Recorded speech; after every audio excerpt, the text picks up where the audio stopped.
Arnie were banned away over for BDS Academy. On the other side, it was Draven, Kalista, and Azir taken off the table. Now, am I surprised that Aatrox was first picked right here from Ibo? No, because even the series between LDLC and Heretics, that Aatrox ended up being the blue pick. Every time that Aatrox was in the team, that team would win. The champion has 100% win rate in semi-finals, and also Adam plays the champion as well. So yoinking it away on somebody like Ibo, who's legendary on the champion, really works. Yeah, and I know that when we were kind of setting up for this series, one of the things that you were very quick to point out is that Ibo was like the original ERL Aatrox player.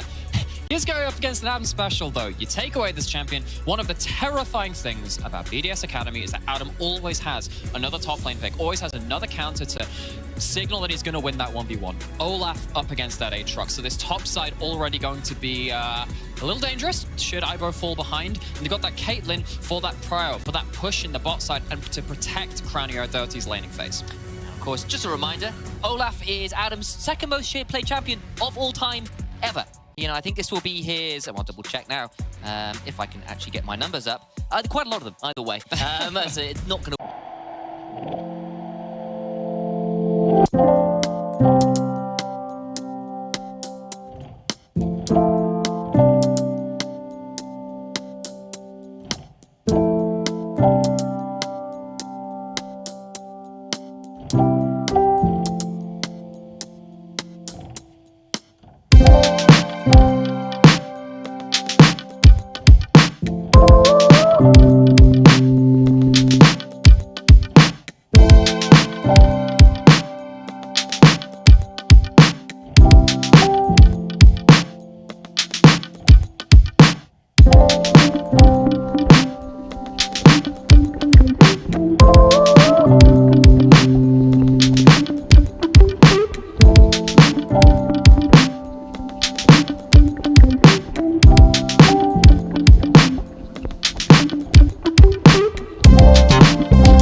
In fact, they kind of led this way in terms of the meta, in terms of just saying, we're going to scale up on these mages, get something like the Azir to get that prio early, and be that secondary carry later on. Now, that's something that has been banned a bunch of times right here, has been the Aphelios. And I do not see that pick actually banned. So you do have the severe ban away. For me, the severe ban kind of signals that they're allowing Heretics to take the Aphelios away from them. And what kind of priority bot lane do you have to put together with the Caitlyn now that picks like Lux and Morgana have been banned away? Well, you've already taken away the Nami, which means that you can't go for the Lucian Nami on the side of Heretics. And in their, particularly their quarterfinals, it was that 5-game series versus the Unicorns where Jack Spectre and White Engine basically showed every kill lane under the sun. Yep. They had themselves the Kalista, the Draven, the Lucian. What have they got left? The center is not something we've seen not like this, man. At all in this tournament. And there we have it to back it up. So, I mean, this is a lane that was pretty prominent over in NA, particularly, but it's a way of not necessarily playing for lane dominance, but to support that Aatrox on the other side of the map. It's just to prove Electron, because he was like, they played every kill lane under the sun. The Lucians, the Kalistas, have you ever the been Dravens. If you've ever been hit by a center W in this lane, you'll realize it can still be a kill. Oh, dear. Okay, now, seeing both of these drafts, of course, before the last 5 comes through, which is going to be the Soraka, I don't disagree. Enchantress with Caitlyn tend to do pretty well in lane. You can keep the Caitlyn very healthy as well to play very aggressive. Now, what's worrying me from the side of Heretics is that Heretics is usually a team that loves to play for the bot side of the map and loves snowballing the bot side of the map. Now, right here, I do not see much snowballing to be quite frank. I see a lane that is quite volatile as well. Not in the terms of that it can get very easily ganked, but it's extremely immobile and it's extremely squishy. So does it get hit from the side of BDS towards the bots of the map where they do have the pressure with the Caitlyn, they're going to suffer massively. Thing is that I don't think they're going to die in bot side that often. You've got Cher on this Vi, which can very much go towards bot side and threaten the immobile carries, as you were saying, but there's no real setup outside of that. Caitlyn, Soraka, they'll poke you out, but they're not going to all in you at that same level.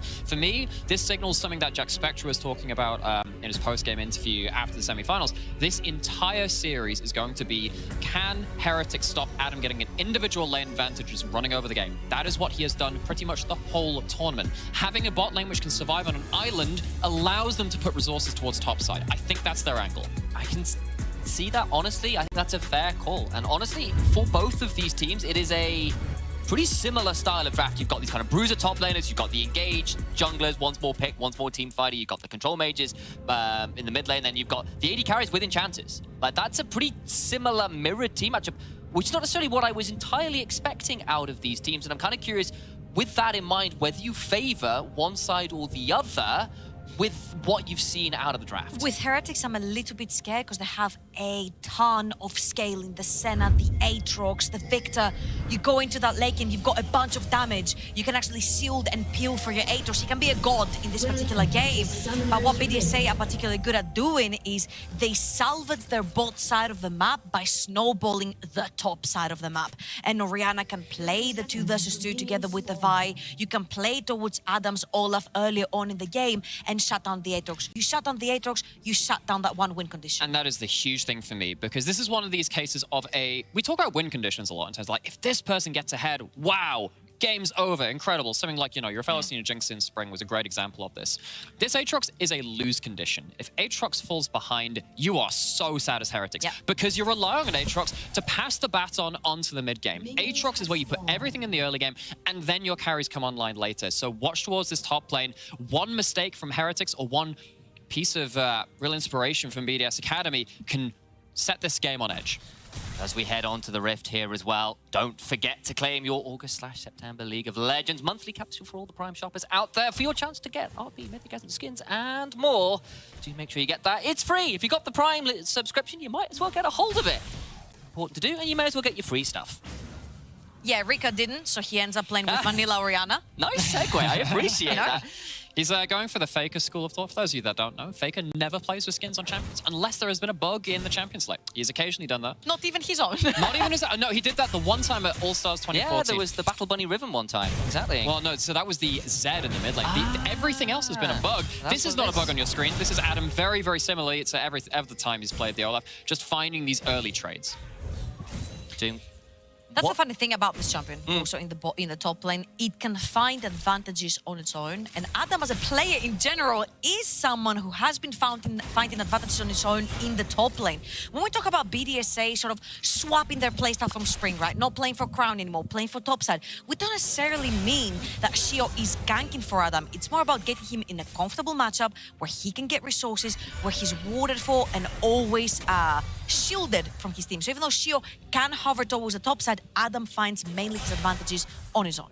Absolutely, and considering this is the prime pick for these top laners, the Aatrox, finding something to play into that is pretty powerful because both of these players have been so damn good on the Aatrox. Having an answer could be a big deal here for Adam. And turns out Jack Spectre is a font of knowledge on multiple topics. Because we asked him about the Aatrox as well in terms of like, he was saying, oh, Ibo's really good on this pick. And we asked him, is it just the pick? It's a little bit of that too. Both of these players, though, have been the standout Aatrox players at this tournament of Amazon EU Masters, though. They have really used it to have team fight impact, to have side lane impact, to have laning impact. It basically does everything you want out of a bruiser top laner in the current meta, despite having not many changes to the champion itself.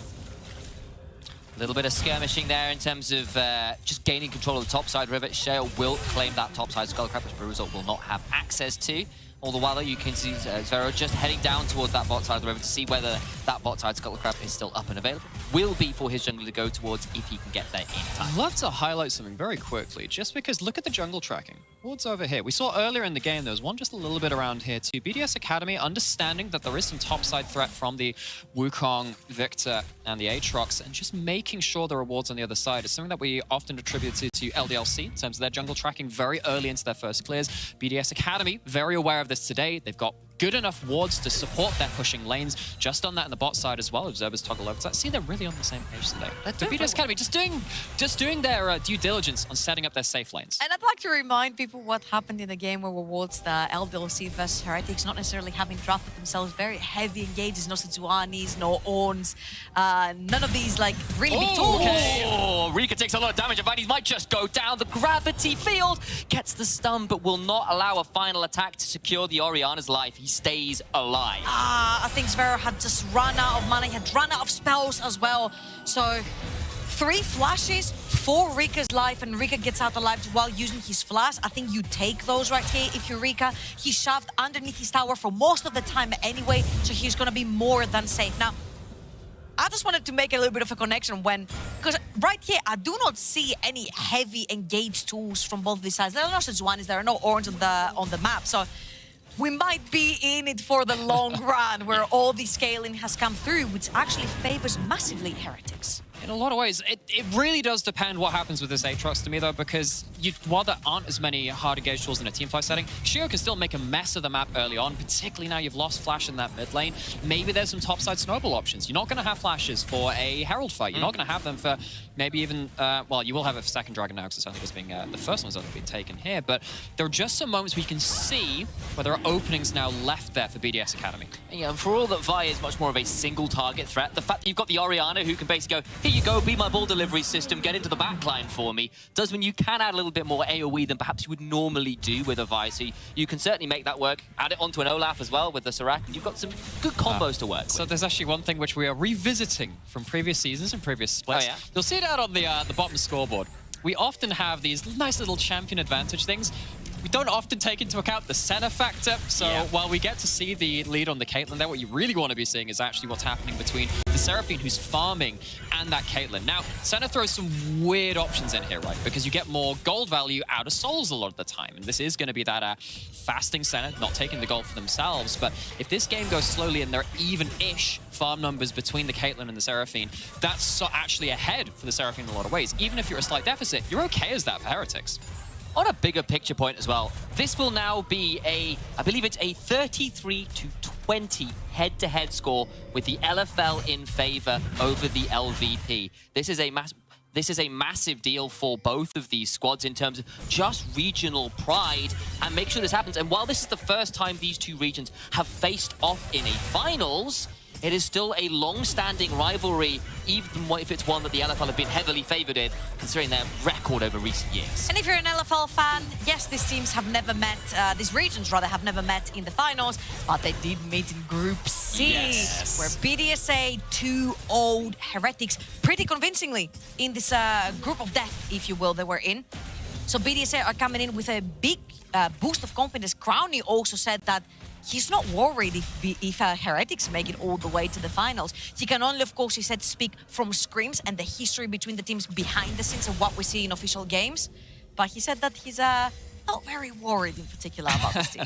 But the thing is, right, and I think based off of the games we had on paper, I mean, VODS Academy just really put them to the sword. Rika has no flash, though. Could be danger. Shares around as well. This is going to be a 2v2, but Rika taken so down low. Nowhere to go. First blood to Blue Resorts Wukong. If you don't have flash as a mid laner in Europe, we punish you super hard. We know that from the LEC. It's been a big point of international talking points around those events.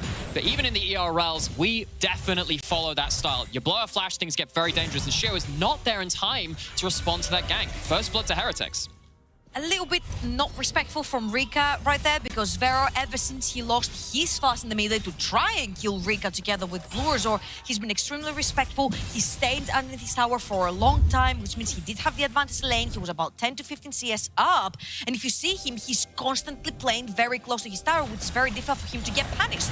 And even though Shell was around, and he always has been with every gun that's happening, Shell really does smell this from afar.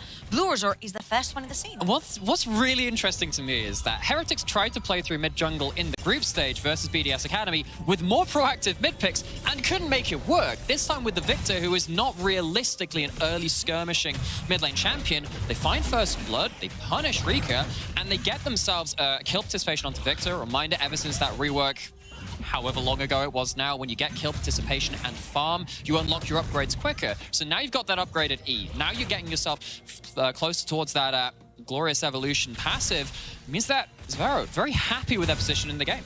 And also, you know, you saw Blue Resort get level 6 as that gank was going on. Show was still stuck at level 5. That discrepancy, especially for an ultimate as powerful as the Wukong ultimate, that Cyclone is so deadly. Nothing to be done. And in fact, I've got a little word for production as well. We've got a little graphic about Zvero's Victor as well. Because it's worth reminding people how disgusting he is on this champion.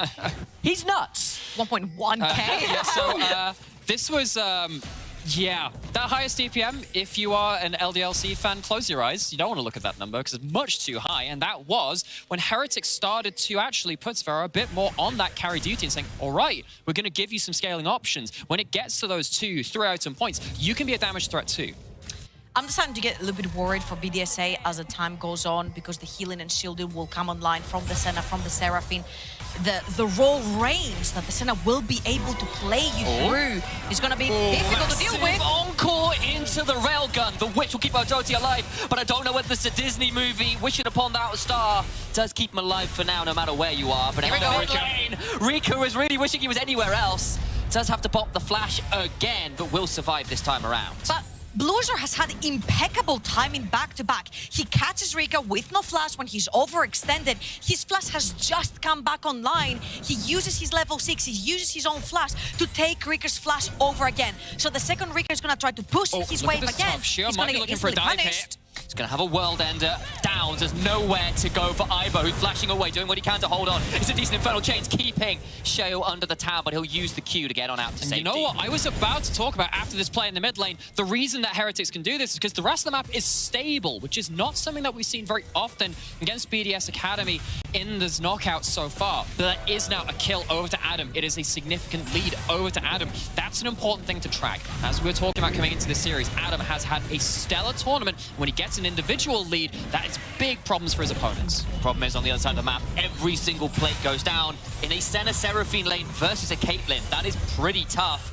They'll manage to get the Herald a little bit further on. I don't think it'll get a second charge, but that's still a decent trade back for Heretics. But this has always been the case with Heretics. They will play towards a bot side of the map. It doesn't matter if Jack Spectra is on an ever-scaling hyper carry or if he's in these early game kind of champions like the Dravens, like the Kalistans, like the Lucians. Bluers will be playing towards that bot side of the map, shadowing, shielding, using vision for that bot side of the map. And even though BDSA will always pick these Caitlyn lanes, these are concealment Caitlyn lanes. You always expect that Caitlyn lane to perma-force that bot lane tower, but BDSA have not used it like this. They absorb pressure through that Caitlyn lane, and then they allow the rest of the map to snowball enough until that Caitlyn does enough damage to come back in that lane. But despite tower going down, despite having the Caitlyn for that Trio lane, if you should need it as well. Of course, we know that BDS Academy have kind of used it as a different identity, very unlike the champion, what we see of it in Pro. BDS Academy now have 2 dragons. It is a Hextech Rift. Now, I'm just going to say this soul is utterly busted, especially when you have stuff like singular Caitlyn shots, singular like Soraka or Orianna skill shots slowing people down. And as we know, there isn't that much hard engage tools, but having an extra soft engage tool like a Hextech Soul is incredibly dangerous in this first game of finals. We're left with a game that is about 1,000 gold, just over, in Heretics' favor. But as we've kind of mentioned, Azim, with a little assistance there from Sheo, has managed to get himself a notable lead on the Olaf, even if it's not a game-breaking one as yet. I think both of you have been saying, look, if this game gets to a mid-game with this kind of lead for Heretics, yes, you've got a Soraka on the other side, but the Seraphine with all these people to really back up and empower in those fights, kind of feels like Heretics should have the edge on paper. Yeah, I mean, there's always execution to be taken into account. Adam, no Ghost, does have ult, but he's not going to be committed to a fight this time. There's an Astral Infusion to come through from Odote, but Adam did get pulled back the Infernal Chains, but nothing really more to be found for now. Instead, it'll just be some vision control being fought for both sides. And very quickly right here, you see the rotation coming in on the map. You see that they have already rotated, their Caitlyn in the mid lane, the Orianna bot, and then you'll see that Soraka is sitting towards the top side while TPs are coming in. They're going to try and defend this one. Bluers are in a difficult position, silenced by the Equinox, knocked up with the cease and the desist. Will maybe have the flash on over, but it's pulled away, nowhere to go. Kill for BDSA. Amazing rotation from BDSA. They know exactly what the play was for Heretics. They put the Caitlyn in a very safe lane, and they know that their Orianna, if they need her to fight, she will have that TP, and they might be looking for even more. But right now, the entire tops of the map belongs to BDSA. And Ibo, don't know if he wants to be there. Has got a world ender, gets knocked up, but is managing to get away for now. White in over the wall. will dissuade any further attempts. And I don't really know why Heretics are going for this amount of aggressive plays on the top side. As we said, scaling and the team fights are pretty happy for them as it goes on. This feels like it's a bit of an overreach. Sure, look for the plays if they're easy enough for you, but you know there are people in force up on this top side, and you still lack those hard engaged tools. They get punished for a little bit of greed on the top side. You know what I've been looking for? Seeing how both of these teams have a bunch of healing and shielding, I've been looking for all these little pesky anti-healer items coming through. There is no Executioners, there is no Oblivion Orb yet, and I want to see when the first one will come in. But of course, here Heretics have already seen that Soraka is towards the top side of the map. Of course, Rika has his own teleport to join the fight, and Blurs are overextended, instantly gets punished. And again, we have to commend BDSA for how clean the rotations are. They read the play from Heretics whilst also pushing their lanes and use their teleport advantage to defend their top laner. That has been a hallmark of BDS Academy throughout summer and then coming into this tournament as well. They're very good at looking at you play and playing these kind of front-to-back team compositions and punishing the oversteps. They've been pretty good at that. They did that very well against Vitality.Bee, actually, in their quarterfinals matchup versus them. Showing it again here, just taking the mistakes when it's thrown at them.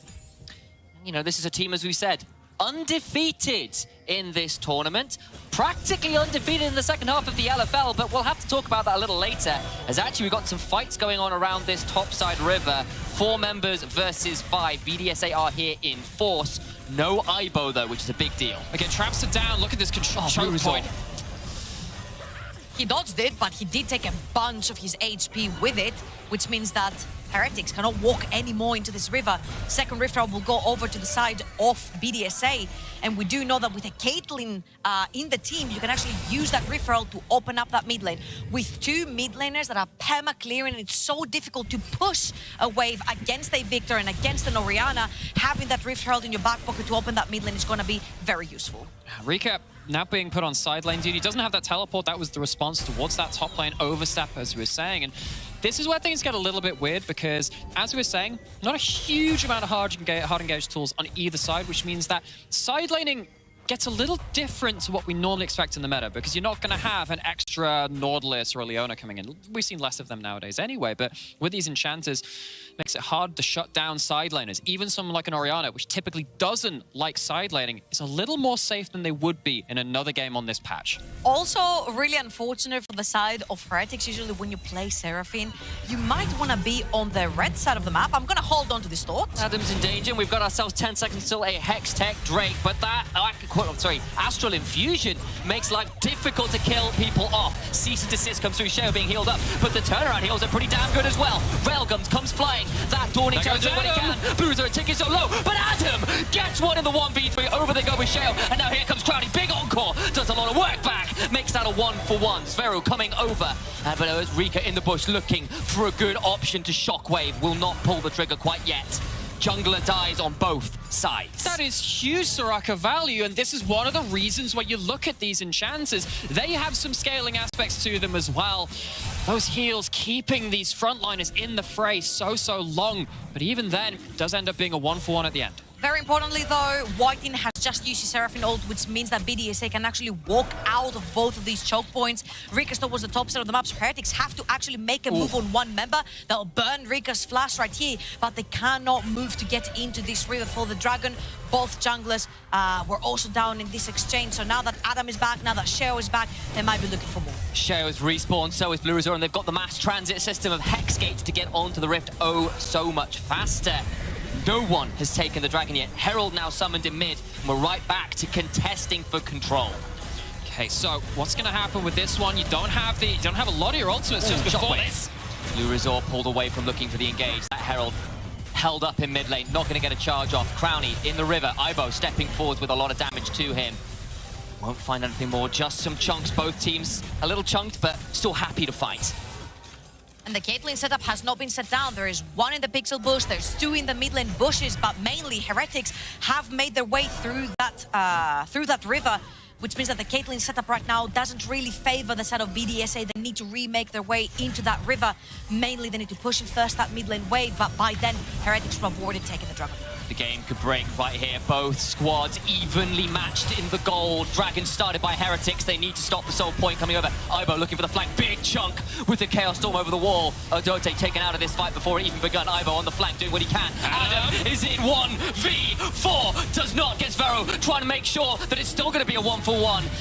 Crowley gets one. Jack Spectre gets another. Dragon secured by the Seraphine. But what about the rest of the fight? Ace in the hole comes through onto Jack Spectre. Chunked down to 20% HP. Sheo chunks out Blue Resort. Turnaround damage is Shu. Encore onto 2. Will not finish anybody up though. And it ends up being a 1-for-1, but the Dragon goes down to Heretics. Oh, every time you see someone jumping into the enemy team composition, they're taking their life into their own hands. So much ability to sustain through the damage, to CC through the damage and keep range. Both of these teams struggling to find the clean engage they want. And I want to keep our eyes onto Adam right here because I do think he got a little bit ditched by Dante at some point there. So what Adam is doing right here is he's keeping 3 members of Heretics busy, trying to take down the Victor. If he kills the Victor, the game is over right here. That Dragon will go over to the side of BDSA, and Dante kind of splits away from Adam right before he throws that heal on him, which means that Olaf still stays alive. It's a 5 versus 4 numbers advantage. Heretics will walk over with the Dragon though, which was what they came for, to not give that soul point over to BDSA. Yeah, it felt like BDS Academy kind of committed to both sides of the fight. If Adam actually walks away with a 1-for-1, taking down the Victor,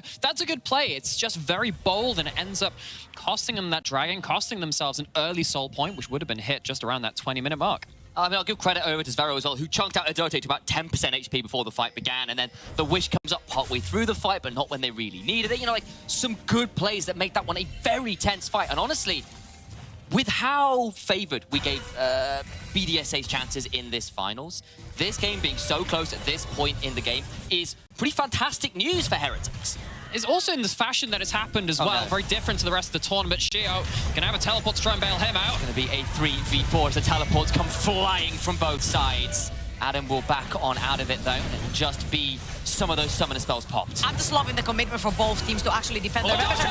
Take it straight out! The Dawning Shadow sticks him straight in the grave. He'll be seeing no more Dawns for at least another 25 seconds. For how slow this game has been, that instant one-shot, I just didn't expect it. And nor did Adote. Has the flash, but got caught out by the double Seraphine E. Stuns him in place, and now BDS Academy, without their Enchanter and with a lacking amount of hard engage, gonna have to sit and just watch this Baron go down. This is very scary though, because Rika still has Shockwave. We've seen plenty of Orianna steal the Baron with the Shockwave. Shell He's on to Crowley. is also still alive. Crowley has to flash on now. He's got the Gale Force as well. Now the massive encore. Second half of the Cyclone makes sure this inclement weather is a Category 5 disaster for BDSA. They're burning apart. They're losing everybody but Adam. And that will be a massive win for Heretics that can turn straight back to the Baron. Okay, but this is the case here. Does Adam try to 1 versus 5 with a pocket heal Soraka onto him, because he can try and cause some mess right here for Heretics? There is no ultimates for the side of Heretics, and Adam has his. He's got a Ragnarok, he's got a Dream, he's taken so down low though. Healing's pretty good. Trying to turn around onto him. He disappears. Nothing to be done even with the healing. See, that's the problem. If you go too far away from Soraka, Erdote cannot walk forward, because the second he does, he's dead. We saw it in the fight just here. You'll see that Sheo and Rika have the right idea. They see Eyeball along the top lane, but is he ever alone with double teleports coming in from the side of Heretics? And the thing about these teleports and this disengage is typically in this game, it's taken a long-ass time to try and kill someone. They don't die quick. Then this happens. This is why you're looking at all these big cooldowns and you see everyone back away from the teleports. You think that the fight's off. The Dota game being caught off like that, though, is not one of these tanky frontliners. That puts BDS Academy into real disarray. And in this first game, Heretics are swinging some heavy punches. And mind you, we talked about how Heretics love fighting through these choke points. Look at that Seraphine ult, reaches all the way to the back line.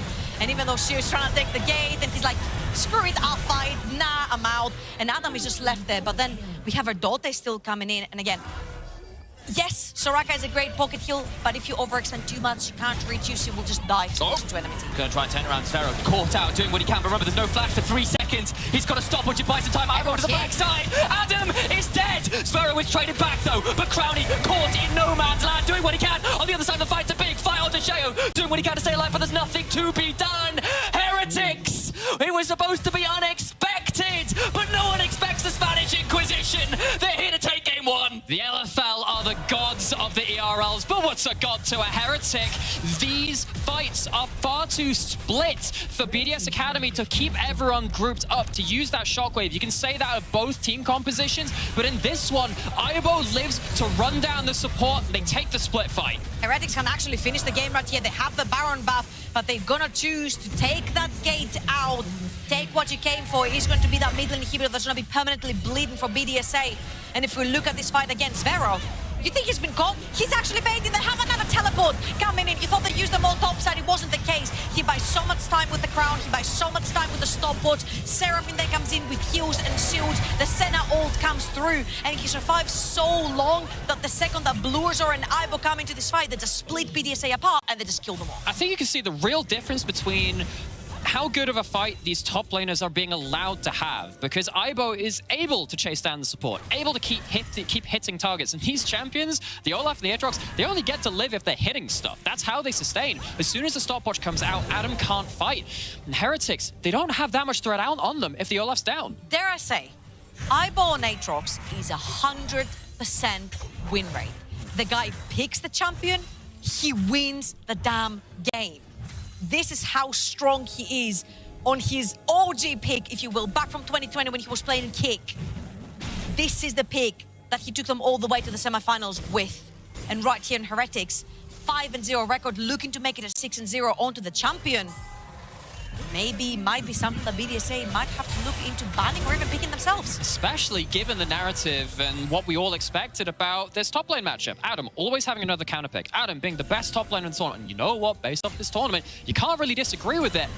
But on this day, this matchup, game one, Aibo would like to have a chat. Yeah, well, Aibo would like to have a chat, and Adam didn't get as much out of the laning phase as potentially we had expected. And now the Olaf struggling to function in these team fights in a way that we've not seen in this tournament so far. Remember, they're both from Group C, these teams, and BDSA 2-0'd Heretics in relatively commanding fashion. They have not dropped a game this tournament. They have not dropped a game to anyone not named LDLC for 2 months. This could be their first loss in a very long time. Game's not over yet, but it is looking oh so shaky. And they're trying to hold on to this top lane tier 2, and I don't know how doable that will be. I think BDSA have to pray that Heretics overreach underneath the tower and the Soraka heal start coming through. A big Orianna shockwave coming in from Rika now that he has his 2 items. But then on the other side of Heretics, again, the shielding, the healing, the crown onto Zvero, the stopwatch on the side of Aibo is so difficult. You have to kill him twice. They're going into the back line. Adote chunked out Aibo on top of him. It's a wish that means nothing. The star falls out of the sky, and it's a meteorite crashing down on BDSA's head. Adam alone survives, and Heretics will end the streak 12-0 to 12-1. Welcome to the finals, Heretics. You're here to play. And let me remind you what happens to LFL teams that go to the finals undefeated. LDLC Spring 2022 undefeated. BDSA 2022 Summer undefeated. Heretics are gonna take game 1. It's a fresh lick of pain. Heretics not playing towards the bot side. They go top. They go to the Nexus. And for its squad, a team, an organization that is joining the LEC, it's a great start to an extraordinary Amazon European Masters campaign. 1-0 in the finals so far.